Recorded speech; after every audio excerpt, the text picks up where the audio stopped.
actually happened is this. The boy stayed home, had another fight with his father, stabbed him to death, and left the house at 10 minutes after 12. He even remembered to wipe the knife clean of fingerprints. Now, are you trying to tell me that this knife really fell through a hole in the boy's pocket? Someone picked it up off the street, went to the boy's house, and stabbed his father with it just to test its sharpness? No, I'm just saying it's possible the boy lost his knife and that somebody else stabbed his father with a similar knife. It's just possible. Take a look at this knife.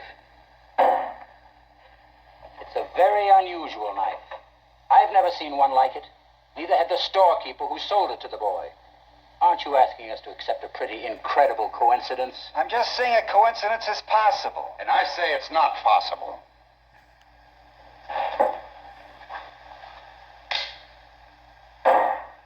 Where did that come from? It's the same knife. Quiet, you're doing. Where did you get it? I went out walking for a couple of hours last night. I walked through the boy's neighborhood. I bought that in a little pawn shop just 2 blocks from the boy's house. It cost $6. It's against the law to buy or sell switchblade knives. That's right, I broke the law. Listen, you pulled a real bright trick. Now, supposing you tell me what it proves. Maybe there are 10 knives like that, so what? Maybe there are. Well, what does it mean? You found another knife like it. What's that, the discovery of the age or something? You mean you're asking us to believe that somebody else did the stabbing with exactly the same kind of knife? The odds are 1,000,000 to 1. It's possible. But not very probable. Okay, fellas, let's take our seats. There's no point standing around all over the place. Interesting that he'd find a knife exactly like the one the boy bought. What's interesting about it? Interesting. I don't know. I just thought it was interesting. There are still 11 of us here who think he's guilty. Right. What do you think you're going to accomplish? You're not going to change anybody's mind.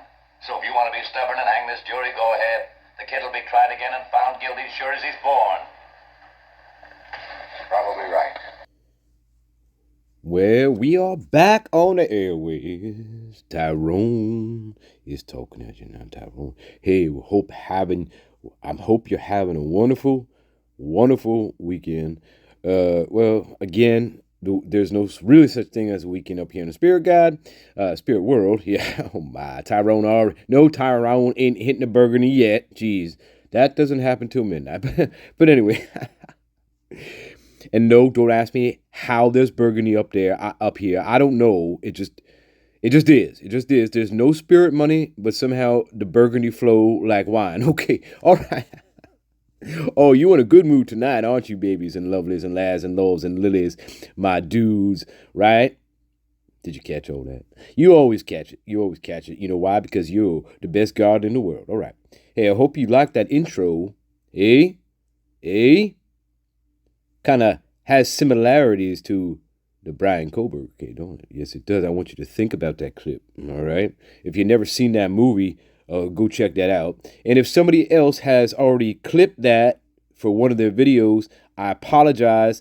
I'm not trying to steal your shit, all right? Now, you maybe try to steal my shit because I see a lot of similarities now, but that's a whole other story. I'm just a little guy. We're just a little channel on the block. That's right. Speaking of little channel on the block, hey, we have, look, lilies in-laws, we have $5.79, baby. Oh, yeah, $5.79. Hey, that was better than it was. Well, not better, in the sense that it was a greater number. Just more people in the garden. That's all it means. More people join the garden. So we got to make room, right? There's always room in the garden. And remember what the slogan is from you old-time heads who've been in this garden a little longer than some others. What is the slogan? We take them wherever we fucking find them. That's right, baby. Oh, yeah. You know that. All right. So, Master Nature, what did you want to discuss in this one? I know they're chomping at the bit, all 579 of these beautiful, lovely lilies, lows, and lads and dudes, right? And maybe I got one uncle, I got one uncle out there too, by the way. You know who you are. Okay. All right. Anyway, Master Nature, what are we talking about in this video? Well, Tyrone, thank you again for that lovely introduction. The moral compass of the garden. Yeah, well, I never asked for that position, Master Nature. In fact, I never wanted to be a spirit guide in the first place. Well, I'm just saying, that's the truth. But the smiley prick of a hop Well, well, you know his sense of humor, or its sense of humor, I should say, because you never really see the Smiley God, do you? No, all you hear again is harp music, okay? And when the Smiley God, if the Smiley God, when he gets angry at you, guess what happened? The harp music turns up like 110 decibels, and it blows out your spirit eardrums. All right, that's what happens. All right. I think the Smiley Hop God, I think he secretly likes the Who and turns the harp music up to 140 decibels. Maybe, I don't know. Maybe he's like trying to replicate Pete Townsend or something. I'm trying to blow everybody's eardrums out. What the hell? Anyway, that's a whole other story, isn't it? Master Nature, what the hell are we discussing? Well, I was about to say before you interrupted me there, Tyrone. Well, here is the question of the video, right? This is the theme of the video, and the theme of the video is, what would it take you, now that you've seen some of the mental hurdles you're going to have to go through to convict, I want you to play a juror who is dead fast, dead set on convicting him. And I want you to give me your reasons for why you would convict. What are your reasons? And I'm trying to think of some, right? Now you're one of the jurors, and you are stubborn. You are stubborn, right? But you may be like the other 10. Who knows? But you are dead set. No, he did it. No, that's it. So what are your reasons? What are your reasons, baby? What are your reasons? What are your reasons? Sorry, the first part got cut. My apologies. This was not meant to be a second one, but it is. Anyway, what are your reasons for wanting to convict the lone perpetrator? Well, oh God, I can already see it now, guys. Being a psychic and all. I can already see it now. Well, the DNA was compelling.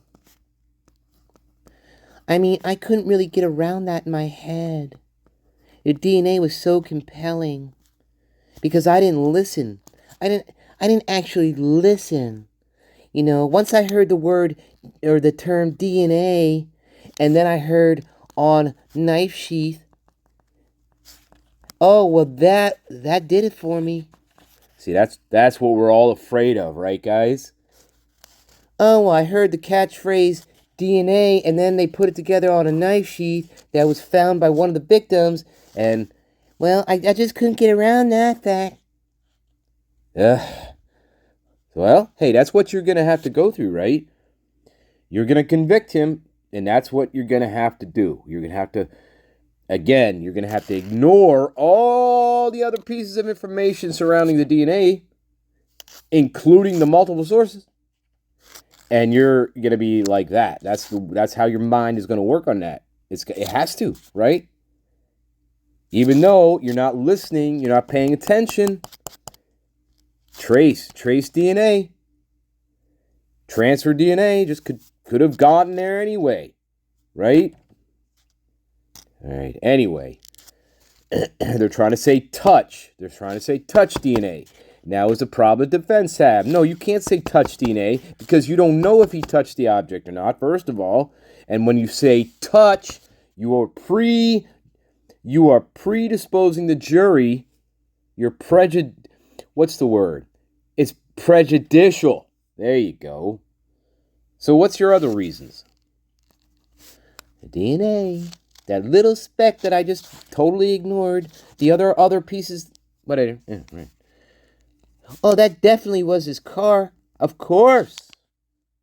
Even though I can't see anybody in it. And I don't even know if that's really the same make and model. Because all the pictures are, well, most of them are blurry. And whatever. But that's definitely his car. No way around it. It doesn't, again, your mind has to work like that. Well, it doesn't matter it doesn't matter if we don't know who's driving it, right? That's meaningless. It's definitely his car, and it's definitely him in it. Okay. That's what your mind is going to have to do. Isn't it? Isn't it? Uh-huh. A. All right. That's definitely his car, and he's in it. Even though I can't see who's driving. All right. And I really can't I'm not a car expert, and I have to believe their car expert, right? Well, you know that. So you're going to have to buy the car stuff. You're going to have to, now you're convicting him, right? Well, you're going to have to believe that, that mask he bought 10 months earlier, and the knife supposedly he bought, definitely, they were definitely part of this. They were his. He took them with him to Washington, and he used them in the perpetration of this crime. See, your little brain has to overlook the fact that they were purchased 10 months prior. And the elements at the time, remember? Yep. But that's what you're going to have. Your little brain's going to have to trick you. It's going to have to overlook this 10-month window.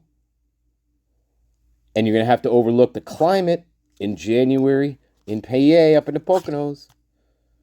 And you're going to have to overlook the fact that he likes to hike and run. He was a runner. Right? Okay, hey, but that's what your little brain is going to... That's what your brain is going to have to do. What else? What's another reason for you wanting to convict him? What's another reason? Oh, yeah. He did everything in 8 to 12 minutes.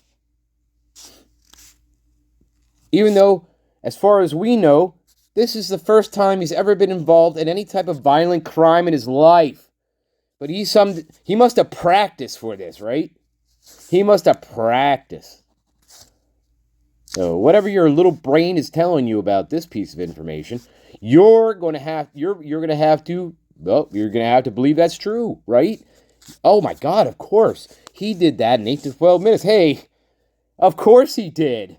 With no practicing, no training, not knowing how many victims were actually in the house, letting a victim live, your little mind is going to have to, forget all that. Of course this is possible. I was watching this one other channel. I'm not going to name the name. This is right around when I stopped watching the channel, because this guy, he's pro piggy. He's a pro piggy, okay? And as much as he likes to say, well, hey, that doesn't cloud my analysis of things. It does, buddy. I've watched enough of your videos where it totally clouds your judgment. You have what's called an unconscious bias. All right, and that's a real thing, my friend. That's called an unconscious bias. Unconscious bias. Pro piggy. Anyway, I'm not naming the channel. But, oh yeah, certainly this could be done in 4 to 5 minutes. Oh my God, yeah, are you kidding me? How stupid could you be? Yes, of course. I've seen so many, whatever. I've seen cases, yeah, sure. Everything was done in 4 to 5 minutes. That's completely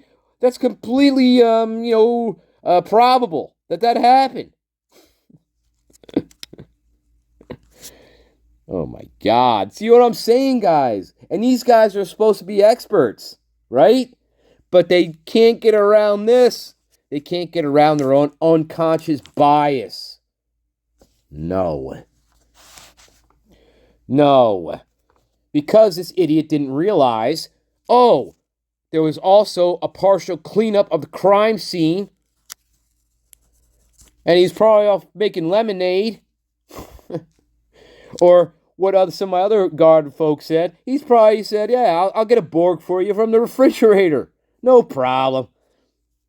Right? Right. But your brain is going to have to, getting back to the original point, your brain is going to have to say, of course that's possible. It doesn't matter if there's a partial cleanup. It doesn't matter if there's defensive wound. The victims had defensive wounds, meaning they fought back. That takes time. We don't know for how long they fought back for, but it takes time. Okay? But your little brain is going to have to tell you that. Right? Correct? Now remember, you're a juror, dead set on fucking this guy and fucking Bryan, right? You're dead set on getting him shot up. That's what your little brain is going to have to convince you of. That somebody who had no violent past, no violent history, and we're not even close, pulls this off without A, getting seen by anybody. Well, you have to buy the fact that he left a witness alive. But I'm saying, once he leaves the house, I'm not including the DoorDash. That's bullshit. I'm not including that. Whatever, I'm not going there yet. But I'm talking about any other... I'm talking about any other spectators in the amphitheater. Yeah. No eyewitnesses. The outside. On and on with that. But I'm just saying, he changed his clothes, nobody saw that, whatever. 8 to 12 minutes. Kills unalived 4 people who fought back, some of them. Cleans up partially the crime scene. And goes to the fridge and gets Borgs and puts lemonade in the Borgs for Dylan. Because she's fucking thirsty at that point, I'm sure. The Prime is thirsty at that point. And probably hungry, too. But maybe a little, probably not hungry. You know why? Because her and her associates at that point are probably high as a kite, baby. High as a fucking kite. Oh, yeah. Sorry. And I may leave it at number 5 here because I really think I have a lot I could put out with that. But this is another thing, if you're dead set on convicting him, you're going to have to believe. You're going to have to believe this. He was the lone wolf. Stupid and obvious, but he was the lone perpetrator in this crime. And so you're going to have to overlook, again, the other sources of DNA that were found in the house and maybe outside the house. You're going to have to buy that he was the lone perpetrator. Now, can you still convict him? Remember, we went back to that, yes. But again, what I'm saying, you're dead set on convicting him, and so you're going to overlook the other pieces of DNA are not going to matter to you, is what I'm trying to say. Your brain, whatever, who cares? It's him. It's him. It's him. It doesn't matter what this other DNA is doing, why it's there. Right? Yeah. Yes, my babies. We'll do a 6. We'll do a 6. Number 6. Okay, number 6, and we're gonna finish it off there. All right. Now, guys, you see what I'm doing here? I'm trying to give you the reverse angle. Now, I presented what you'd have to believe in those other 3, but I'm giving you the reverse view. I'm trying to give you the reverse view. Now you're a juror who's convinced that he's guilty, and you want to convict him. And I'm trying to give you a view of what your little brain has to do in order to get there. All right? Because, again, there's no straight line to the wolf. I'm sorry, the perpetrator, Bryan. There's no straight line. We're going to say that until the very end of this whole absurd case and trial when it comes. October. It's October, guys. And don't forget that hearing coming up this week. This week coming up, guys. That's a big hearing coming up. And I think we're going to find out some interesting... I hope we find out some interesting things. Okay? I got a suspicion that we're going to find out some things that may be good, some things that maybe enrage the shit out of us. Okay? I got a feeling about that one right now, all right? Anyway, number 6. This is the reverse view, remember? So you're going to have to believe, because you want to convict him, you're dead set, that everything that Dylan said, you can believe. At least, oh my God. Yes, of course. That makes sense, the bushy eyebrow. And look, I look across the view to where the defense table is.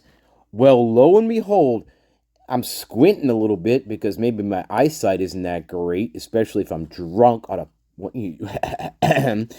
board.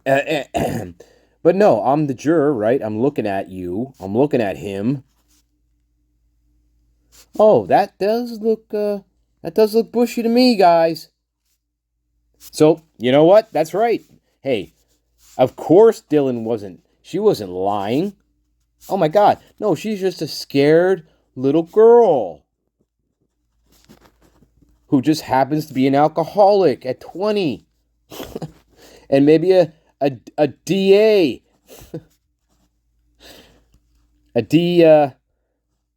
A substance addict. Attic. A substance addict. Yeah, at 20. Oh my God. Oh yeah. I always know when I'm dreaming, except that night. Anyway, that's all. Dreams of the lucid prime, right? Hey, catch that video. Anyway, that's one of mine. But no, of course that makes sense. Yes, I can definitely see the one bushy eyebrow. Oh my God, she's telling the truth. Wait, well, why didn't they call 911 when they first saw Xana there with her head bashed up against the wall, right? Well, I could see that. I could see her just being, oh, maybe she's drunk. Eh? You're going to have to buy that whole story. Well, in your mind, right, you're convicting him, right? So, yeah, that story is totally plausible. To make sense to you, right? Oh my God, of course they were so scared that they had to hide in Bethany's room for over 8.5 hours. Those poor things. You know what? It doesn't matter what they were doing on social media. Because you know what? They were just trying to distract themselves because they were so scared and frightened. Huh? They were trying to pretend like they were so scared and frightened. This is their only outlet. That's what your mind is going to tell you, right? Eh? You with me, my guard, now? I told you, Master Nature don't fuck around. He don't play around. He don't mess around. And Master Nature has already extended that invitation to you to tell him what you like him to rip apart. And, well, one of the suggestions that you gave me, that you gave Master Nature, a good one, but listen, the video is 2 hours fucking long. And look, I don't have the patience to sit there and listen to the mutt talk for 35 fucking minutes, all right? I just don't. However, if there is a part of that particular video that you find compelling that you want Master Nature to look at, I'd be happy to. But 2 hours is a little much. Just saying. All right.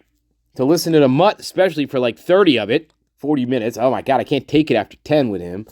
Whatever. But, of course, they're scared little girls. And they were so paralyzed with fear, guys, they didn't know how to work their little fucking fingers to press 3 measly numbers. Until maybe they start getting hungry around 11:45. Hey, I need a fucking hoagie. Right? You know? Right? Man, I could really go for some mac and cheese right now. Hey, do you think now is a good time to call 911? What do you think, Dylan? Do you think we should call him now? I guess. I'm getting hungry too. Bethany, I don't know. sometimes I just really I'm just starving, and I'm just starving right now. So I guess you're right. Like what do you want to order? Like, it is getting late, and you know what? It's kind of smelling in here too, by the way. What's that stench? What's that fucking stench that I'm smelling? Huh? Bethany the Hobbit. Bethany the Hobbit. Well, yeah. Like I know it's really starting to stink in here, Dylan. I'm really hungry though. So hey, how about we just? Well, now is a good time to go outside, I guess. And first let's order some food. Get some fresh air. And then yeah, I guess we should call 911. Fuck it. Hey, your little mind is gonna have to believe that whole entire scenario that happens from 4:30. Well, you're convicting him, right? Right? So we say, of course, everything that happens from 4:30 a.m. on to 11:45 the next, that or later on that morning, everything that happens is totally plausible, logical, and reasonable. Right? That's what your little brain is going to be doing if you're dead set on convicting him. All right, we're going to leave it at number 6, guys. I hope you like that. I call that the reverse view. That's the reverse view now. All right. Of why I'm going to convict him. All right, babies. I love you. I hope you get that. That whole point. I hope you get the whole point of that video. All right. And look, what are we at again? 579. So hey, we get more. But again, I love my garden the way it is. So if it's 579 or 22 or 16,666 times 4, I love my garden equally and always the same. But you remember that? You remember the catchphrase, guys. You say it with me. We take 'em. Follow the red bouncing ball. We take 'em wherever we find them. That's right, baby. You thought I was going to say the F word. I love you all. Hey, we're going to talk. Master Nature's going to talk to you in a little bit.